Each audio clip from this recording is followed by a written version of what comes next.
Hey, what's going on, guys? In this video we are going to see when the how to prove a proposition if it's given in max and minimum statements. Here we have this one in max statement. What we have to do is we have to take two cases. Whenever we have max minimum cases, we always take two cases.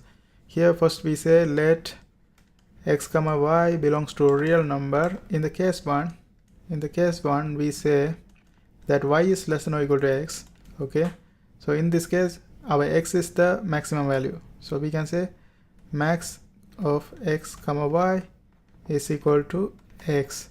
Okay, and also if you rearrange this equation, you will get 0 is less than or equal to x minus y. I just move this y to this side, so x0 is less than or equal to x minus y, and we have to see what is the absolute value of this one, because we are trying to bring this pattern, so we have to know what is this x minus y absolute value.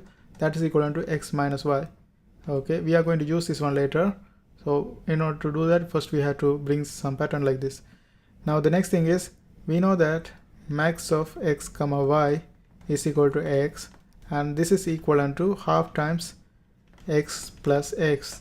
It's same as if you add x, like 2x times half, that's going to be x, right? So we can write it like this. Now what we are going to do is we are going to add and subtract y to that, because we want to bring this final pattern.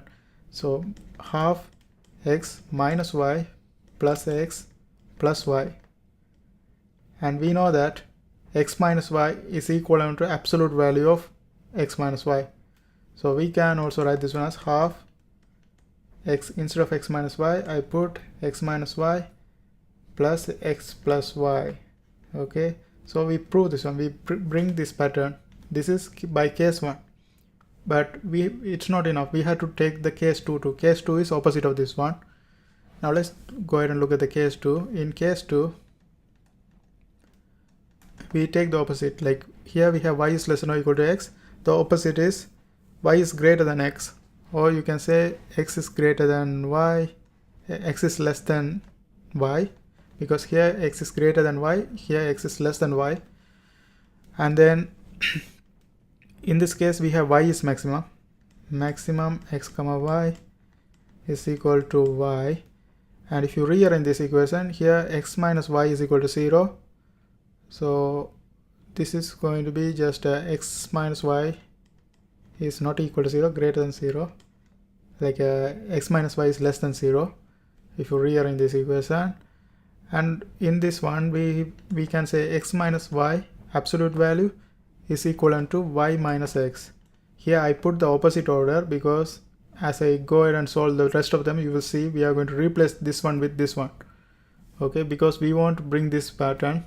When we do that, you will see here we have x minus y absolute value is equal to y minus x, and we know that max of x comma y is equal to y in this case, and we do the same thing, like we add another y and multiply by half times y plus y. Now we can do the same thing, like we can add and subtract x both sides.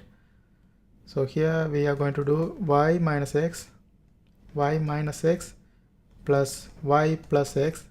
So now you can see this was helpful, because we are going to replace this y minus x with absolute value of x minus y. So in that case we can bring half of absolute value of x minus y, and then we can also write y plus x as x plus y, and in both cases we proved the original statement. Therefore this is proved, and that's how we prove a max min statement. Whenever we have a max min statement,